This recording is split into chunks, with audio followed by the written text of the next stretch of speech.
unto the I am, O ye mighty. Give unto the I am glory and strength. Give unto Yahuwah the glory due to his name. Worship the I am in beauty of holiness.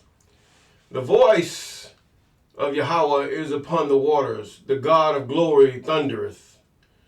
Sanini Nainini is upon many waters. The voice of the I am is powerful. The voice of the I am is full of majesty. The voice of the I am breaketh cedars. Yes, the I am breaketh cedars of Lebanon. He maketh them also skip like a calf. Lebanon is like Syrian, like a young unicorn. The voice of the I am divideth the flames of fire. The voice of the I am shaketh the wilderness. The I am shaketh the wilderness of Kadesh. The voice of the I am maketh the hinds to calf and discovereth the forest. In his temple doth every one speak of his glory. The I am sitteth upon the flood, yea, the I am sitteth king forever. The I am will give strength unto his people. The I am will bless his people with peace. Psalms chapter 29. Deliver me from the hands of evil spirits who have sway over the thoughts of men's hearts. And let them not lead me astray from thee, my God. Establish thou me and my seed, that we go not astray henceforth and forevermore. Jubilees chapter 12 and verse 20. Yes, good morning, good afternoon, good evening. Yeah. Oh, yes, we praise the Most High. We praise him. We give him the glory. All praises to his name. Even as we come upon this Sabbath day that's about to happen in the evening time, a new day, a new Sabbath, another rest. Yes, for those of you that are convicted of such things. And we thank God for those of you that are not. God is going to show you eventually just what he means by his way. But the fact is, we thank God for you, and you. And we also thank God for those of you that have been with us since the beginning. We thank God for those of you that have been with us here and there's about. And we thank God for those of you that have just subscribed. And those of you who are about to subscribe, calling those things that are not as though they are. Yes, good morning, good afternoon, good evening. You're walking with Mr. Clay. I'm Mr. Clay. Yes, we're just walking through biblical text.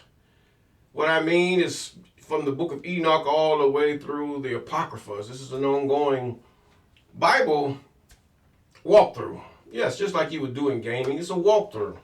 In other words, sharing you significant things that you may have missed, or things that you are stumped on just by running through the scriptures. And if you have any questions about anything, all you have to do is just go into the archives, pull up a chapter.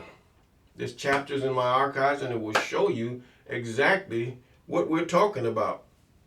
And it'll give you a glimpse of what you're trying to read. So they're there for you, that you might have in reference. To some Bibles, it's good to listen to the reading, but it's good to hear another's point of view or another understanding of what is said. And with that, we're in the book of 1 Samuel, still in the book of 1 Samuel, and that would be chapter 28. We just come out of chapter 27. Now we're in the book of 1 Samuel, chapter 28. We're nearing the end of this book. Chapter 28. And says, David was really fighting for Achish, the king. Achish, the king. And he thought he was fighting for him. But David was really fighting for the I am and winning cities back to Israel, because those people would have given their loyalty to the Most High. Yes, they would have. Now here's David. He's going back, and he's with the children of Israel, and he's going to do those things which are right before the Most High. And now we are in the 28th chapter. And the last part I said, he believed David said he had made his people utterly to abhor him, and he shall be his servant forever. In other words, he was thinking, now God's the one that gives favor. Sometimes he don't give you favor of people because he knows how you're going to act.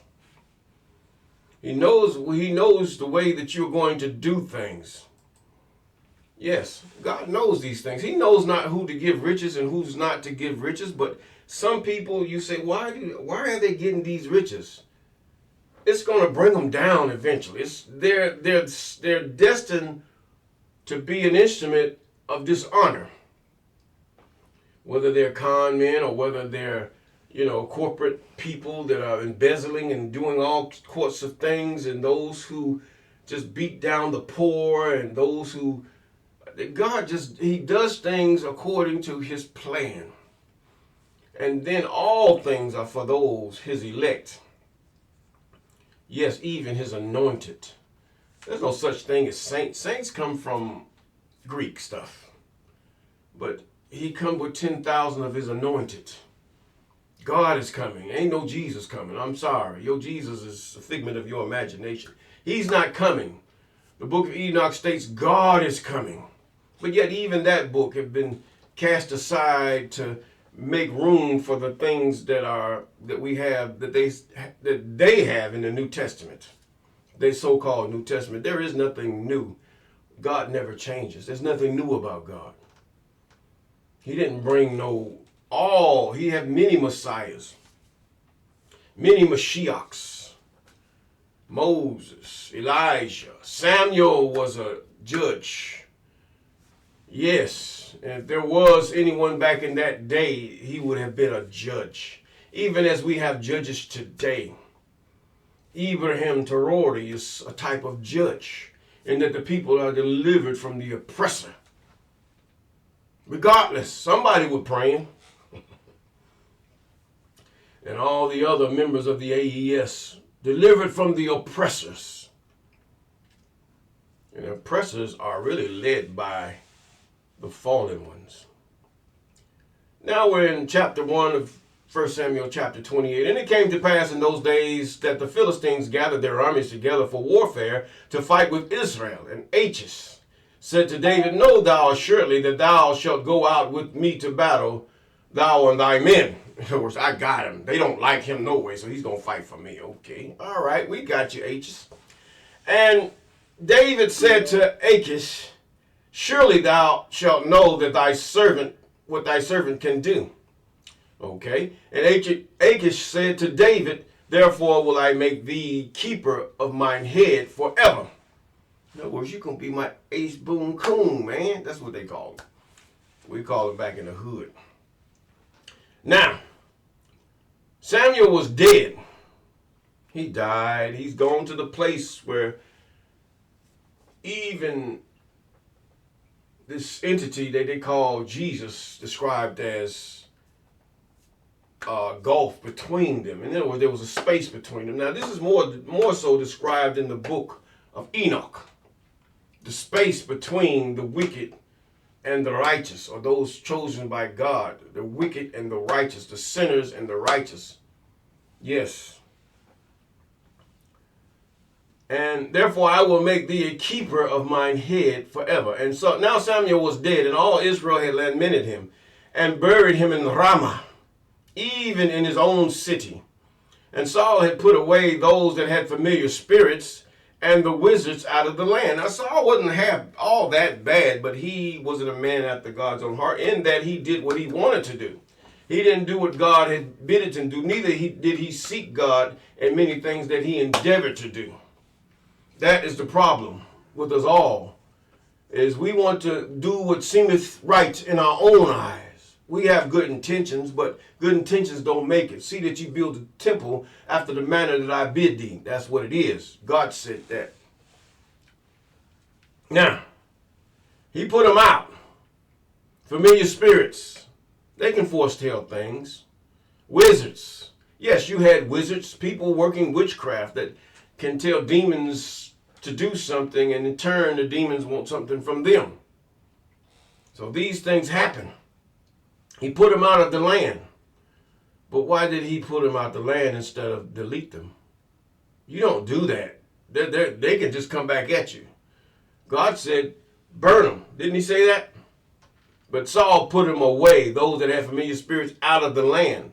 No, that people might fear not to pursue such things.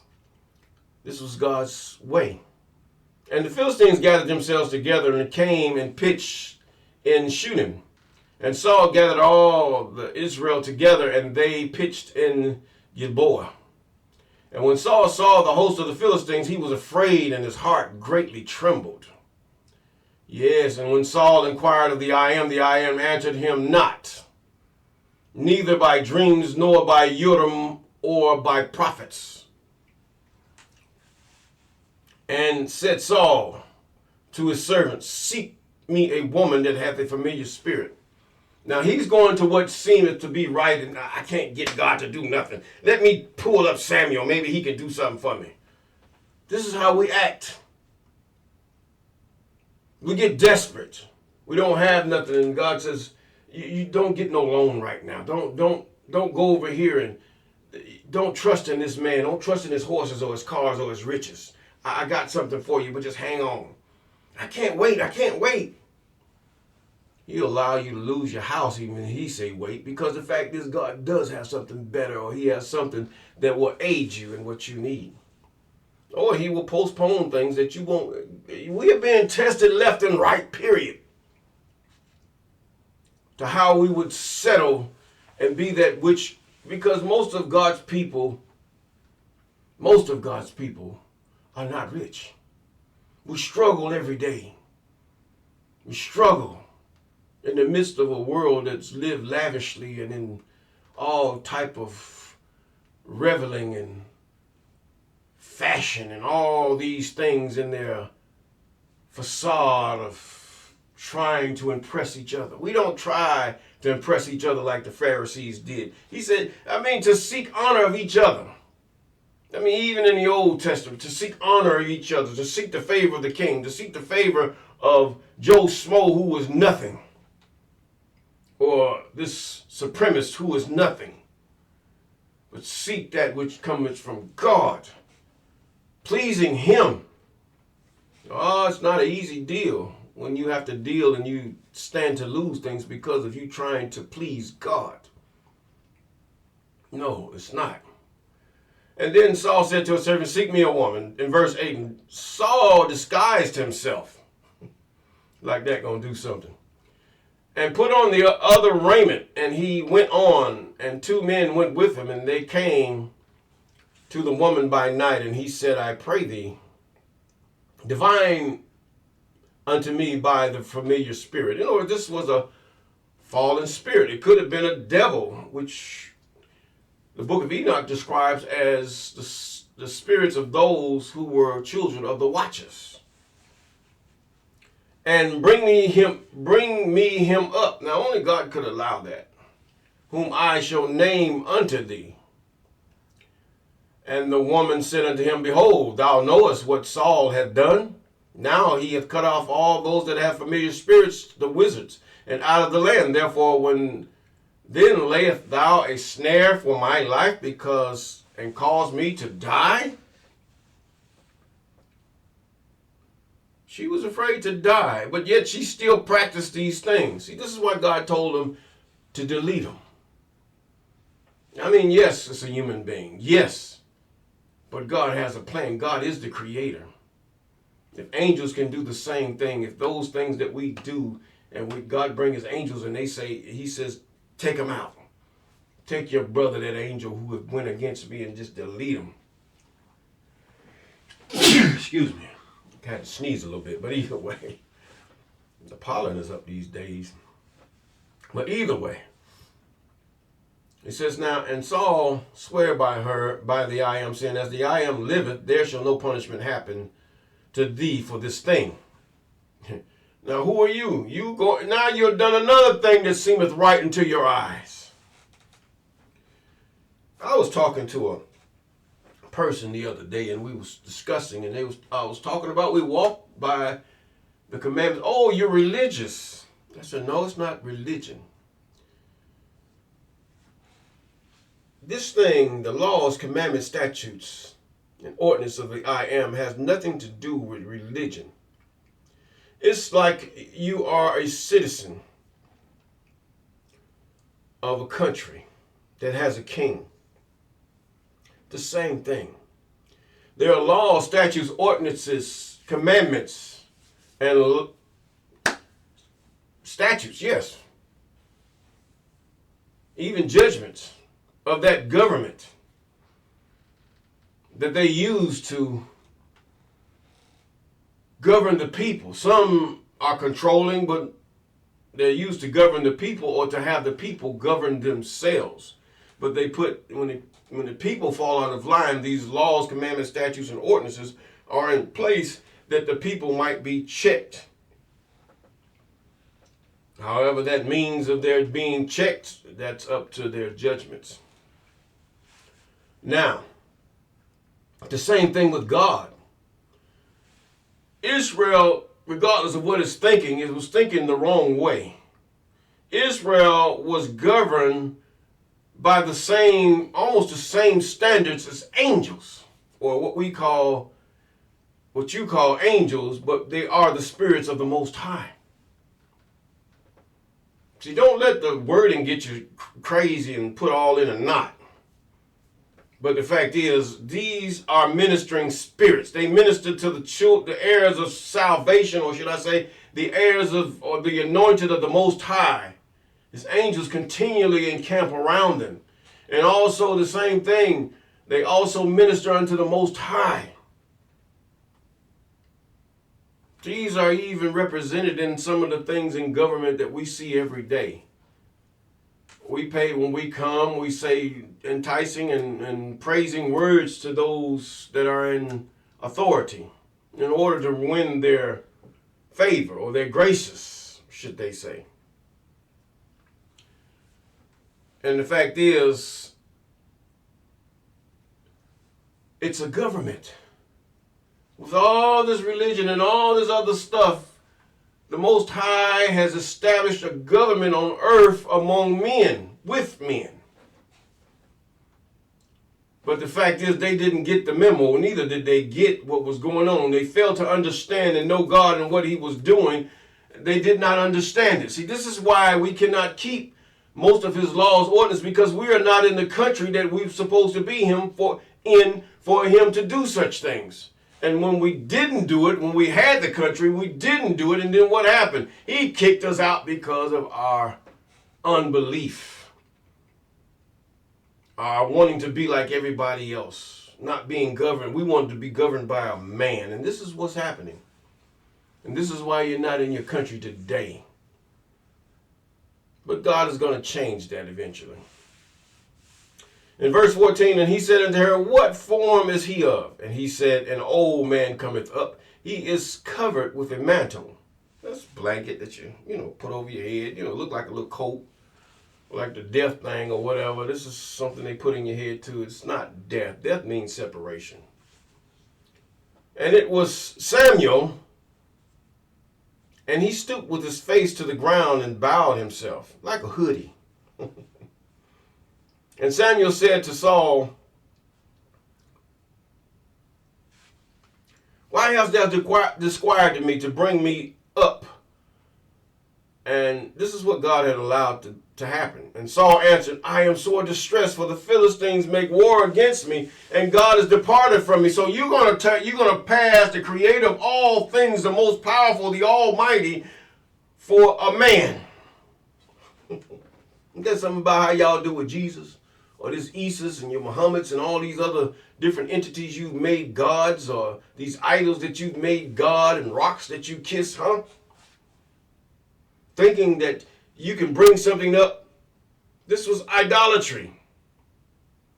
Because God won't answer you, because you don't think God exists, or because you think that this represents God. So you pay homage to it instead of paying that with that attention to the Most High, even the creator of all things. Even greater than a king is He. Yes, He is. He says now, He said, God departed from me, so I come to you. You next in line to God. So you saying Jesus is next in line, and all these other entities and idols you have is next in line to God? Are they? Huh? Have you lost your weave or your wig or your hair coloring, or have your hair turned white or something? I don't know. Is your brain turned upside down and misshaped or something? Because many of us, we were deceived and bamboozled. And now you have those with Egyptology and all that other stuff. It means nothing. All that intricate stuff. If God was so interested in these people being, they call these Egypt, they go to read different books and books by colonists and everything else, colonizers, and then say, oh, Egypt was this, Egypt was that. I don't care. My God is the God that was the God of Abraham, Isaac, and then Jacob. It's not putting them aside. It's just saying, hey, these people were taken long ago by devils. And these devils are not dumb at all.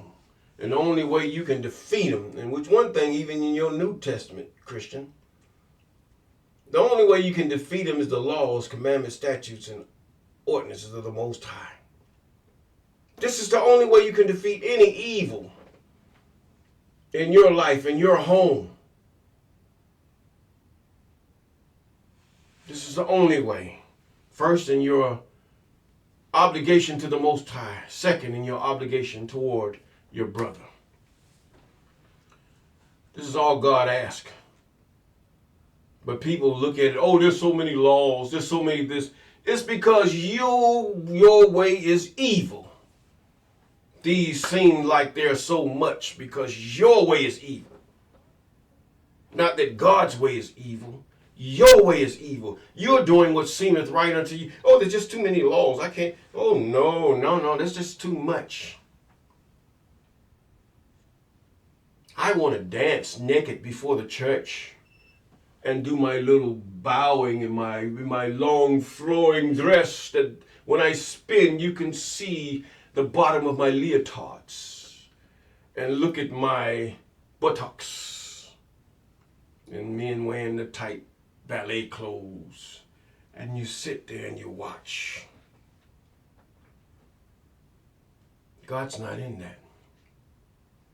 You're a feminine man that maybe walked out of his gender, sitting on the organs and all of this with his nails done and his all the different rings on his finger, and it seemed like the only thing the women love him because, not because he's a man, because he's trying to act like them. Oh, sister so-and-so. Then you have those that act sort of like a man, but yet the women have them under lock and key too. Man, it's better to be without a woman than sit up there and try to please them trying to be like them. They should be themselves, and oh man, you should be who you are. For the mark of a man is his responsibility to himself. And his who he is responsible for. His family. His friends and neighborhood. You're responsible to that, to be who you were born to be.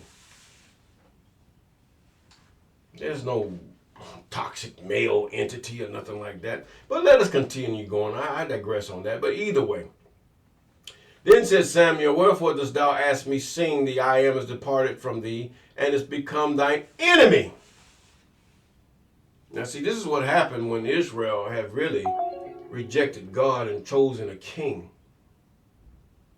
They have become the enemy of God.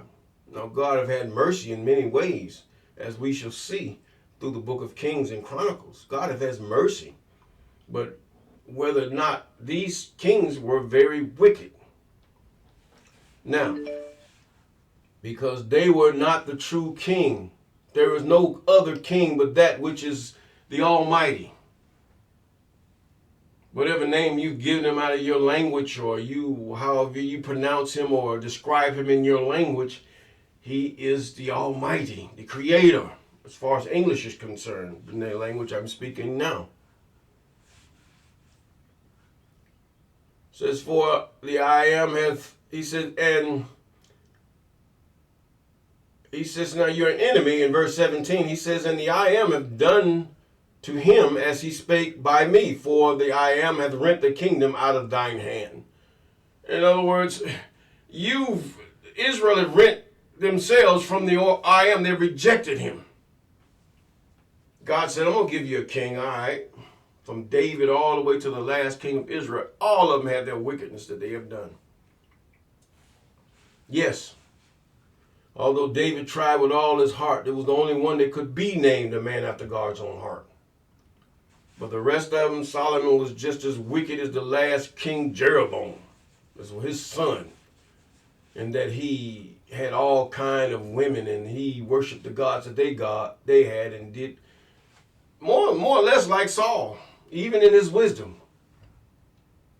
And giving it to thy neighbor, even to David. Now God allowed Samuel to come up to make sure Saul understood this directly. You're not king anymore. These people have chosen flesh over me, so therefore they're going to have to pay the price. And they paid the price with Saul. And they're going to pay the price with David and Solomon. And every one of them, as you shall see, or those of you have read. Now, because thou obeyest not the voice of the I am, nor executed his fierce wrath upon Amalek. Twofold. In other words, you're going before God. You're doing those things that God is not pleased with. Therefore hath the I am done this thing unto thee this day. Moreover, the I am will also deliver Israel with thee into the hands of the Philistines, and tomorrow thou and thy sons be with me. In other words, you're going to die. You've been so hard-headed, just forward, wicked. You're going to die tomorrow. And the I am also shall deliver the host of Israel into the hands of the Philistines. Then Saul fell straightway all along on the earth and was sore afraid because of the words of Samuel. And there was no strength in him, for he had eaten no bread all the day, nor all the night. I don't blame him. But that was of your own doing. That was of his own doing. And many of us, we do things of our own doing, and God warns us in many different ways that this is going to happen with you. And the woman came to Saul and saw that he was sore troubled, and said unto him, Behold, thine handmaid has obeyed thy voice, and I have put my life in thy hand, and have hearkened unto thy words which thou spakest to me. Now therefore I pray thee, hearken thou unto the voice of thine handmaid, and let me set a morsel of bread before thee, and eat, that thou mayest have strength when thou goest on thy way. But he refused and said, I will not eat. But his servants together with the woman compelled him, and he hearkened to their voice. So he rose from the earth and sat upon the bed. And the woman had a fat calf in the house, and she hasted and killed it, and took flour and kneaded it, and baked unleavened bread thereof. When she said calf, that means that's not a full-grown cow. It's not full grown. Or bull, it's not full grown yet. Most tender meat. And the woman had, in verse 25, and she brought it before Saul and before his servants. And they did eat, and they rose up and went away that night. So now we know that these things that they speak of as far as soothsaying and witchery and all these things, people that command devils, these things are so true. Even to this day, you have necromancers. You have all these things. Now you come upon a holiday they call Halloween. Some say All Saints Day. This is the same as coming here, summoning spirits, getting on the Ouija boards, thinking it's all fun. Those of you that are doing it, may God grant you your fear. Yes, I remember when I was young, I was a Christian doing those things, and this people, they had grapes, they peeled off the ends of them and all kind of crazy, eerie things of cannibalism, and made you think that you was eating kind of crazy food, and they blindfold you and ask you to put it in your mouth. Some of you might even do that and find out you're really eating the thing that they tell you is okay and it's the real thing. That would be something funny, because you're delving into something that you think is fun, and that what harm can it be? It's harming because he said in the first commandments, even in the Old Testament, it's there. Love the Lord thy God with all thy heart and all thy soul and all thy strength. These are the first commandments. And love your neighbor as yourself is after that. Now, love, when you get to the word love, then you have to go back to the law and read it. What does he mean? What is the measure of love? What is this measure? Thou shalt not covet, thou shalt not steal, thou shalt not. And then it gets under other laws. See, this is not similar to the Egyptian laws. God, he gives them laws, commandments, and then under the commandments, there are different headings. There are different definitions of what he means by what he says. And it's just like our laws today. I can give you a heading of that law. Well, you cannot speed. Speed should not go over 35 miles per hour. But under that, I might have, well, maybe in certain things you could speed because of an emergency. Someone is sick and in dire need of medical attention.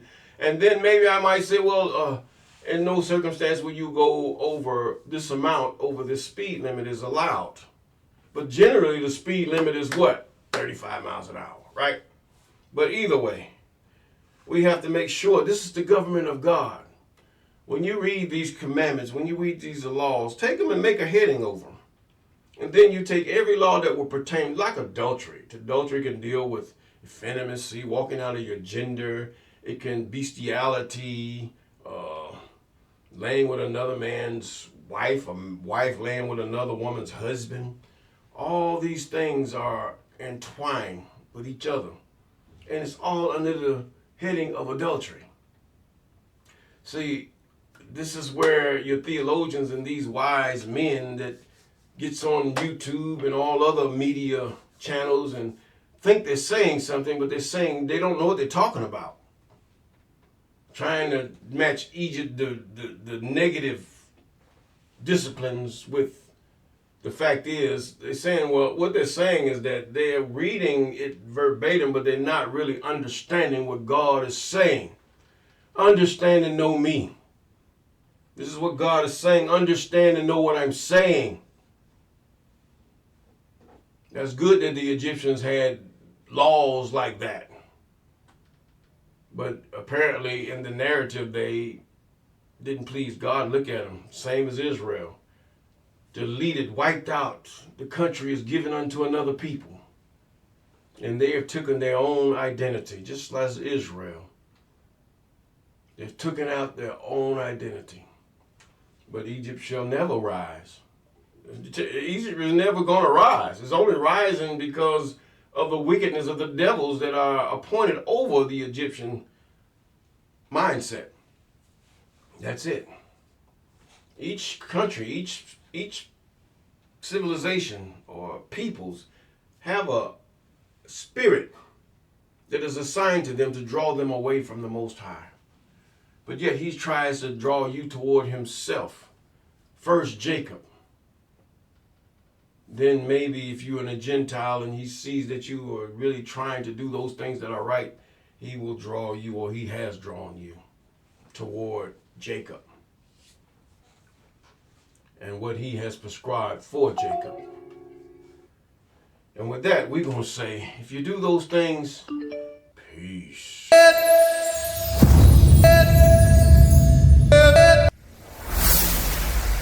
Walk with me.